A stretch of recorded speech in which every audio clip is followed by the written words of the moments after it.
Alors aujourd'hui, on va parler de la puissance de l'intention et de la loi d'attraction. Mais peut-être dire un petit mot sur le coronavirus. Actualité oblige. Pas de panique, comme dit mon ami Khalid. Attention à la psychose. Marc Aurèle disait « Le bonheur dans ta vie dépend de la qualité de tes pensées. Trop de mauvaises pensées risquent d'altérer votre réalité. » Ça tombe bien, c'est le sujet du jour. Alors oui, les pensées ne sont pas invisibles. Les pensées sont le départ concret de toute création autonome. Le seul petit problème, c'est que ce sont toujours les mêmes personnes qui font avancer ce monde. En effet, ces brebis galeuses ont un jour refusé leurs conditions, leur soumission, elles ont un jour refusé l'autorité qui leur était imposée. Et de fait, en refusant cette condition, elles se sont isolées. Et lorsqu'on est seul, il faut réfléchir à comment subsister. Cette subsistance n'intervient donc que grâce à nos idées, idées qui gouvernent nos actions, dont le fruit sera notre création. Et les pensées deviennent des choses. Tout ce qui est autour de vous, une voiture, un avion, une machine à café. Si tout cela existe, c'est parce que quelqu'un a eu un jour un rêve, une idée, une vision, une intuition. Nos pensées ont un réel pouvoir et c'est quelque chose d'incroyable. On projette une intention, on met en adéquation nos émotions, on reste fixé sur cette intention et les choses se réalisent. En tout cas, c'est ce que dit la loi d'attraction. Il est important pour chacun d'entre nous de s'intéresser à ce sujet. Détourner le regard serait ne pas voir l'éléphant assis au milieu du salon. Après, une fois qu'on a dit ça, on a tous des interrogations sur la compréhension de ces mécanismes-là, en ce qui concerne l'influence de nos pensées, telle que la loi d'attraction l'affirme. Est-ce que nous sommes véritablement responsables de notre vie? En quoi sommes-nous la cause inconsciente de ce qui nous arrive? Comment nos pensées, nos actions et nos conditionnements peuvent-ils avoir le moindre effet sur la réalité?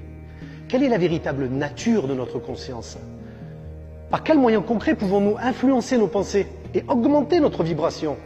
Comment la physique quantique peut-elle expliquer l'influence de nos pensées et de notre conscience sur la réalité quotidienne? Eh bien, pour répondre à ces questions, un documentaire a été réalisé, qu'on peut trouver sur Internet, La puissance de l'intention, où le réalisateur est allé à l'encontre d'intervenants qui lui ont amené des éléments de réponse de par leur parcours, leur vécu et leur compréhension de tous ces mécanismes-là. Vous savez, Nikola Tesla, ce génie de la physique, disait « Si tu veux comprendre les mystères de cet univers, alors pense en termes d'énergie et de fréquence, d'information et de vibration. » Et si chacun d'entre nous avait le pouvoir d'attirer à lui ce qu'il désire par l'intention? Et ce n'est pas de la science-fiction. Nous avons tous cette faculté. Et bien entendu, tout ceci ne contredit en rien la religion. Il est dit dans les évangiles, demandez et vous recevrez. Ou dans la religion musulmane, et votre Seigneur a décrété, demandez-moi et je vous répondrai. Ou dans la tradition prophétique, je suis l'opinion que le serviteur se fait de moi. Nous devons juste apprendre à nous servir efficacement et à bon escient de cet outil, afin que votre analyse de l'esprit humain vous amène à des réflexions personnelles qui vous pousseront à porter un regard différent sur votre vie. Lorsque tu vas te servir de ce pouvoir-là, il va se passer des choses qui vont te dépasser.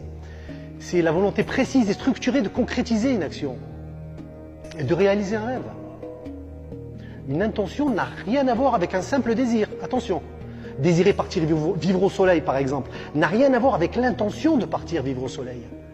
Dans une intention, il y a une réelle projection, une puissante force créatrice tendue dans ce but. Alors, attendez. Qu'est-ce que tu es en train de dire, Yazid, là? Tu es en train de dire que la pensée peut influencer la matière? Absolument. En tout cas, c'est ce que dit la physique quantique.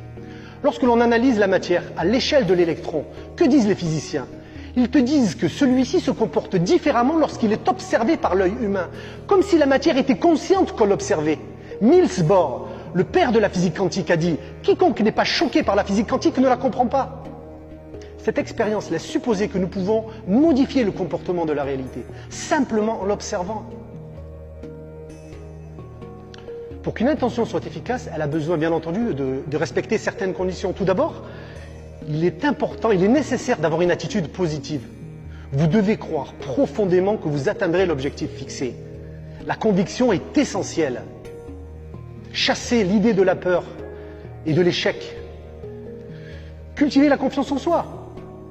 L'intention doit impérativement être claire, précise et positive. Et doit tendre vers l'objectif fixé et non vers les moyens de l'atteindre. Et j'insiste là-dessus, et non voir les moyens de l'atteindre. Et enfin, et je vais terminer là-dessus, la gratitude. Ressentez énormément de gratitude pour tout ce que la vie vous a donné, et aussi pour ce que vous n'avez pas encore reçu. Il est là le secret. Comportez-vous comme si vous aviez déjà ce que vous cherchiez. C'est la clé du succès. C'était Bousma Yazid.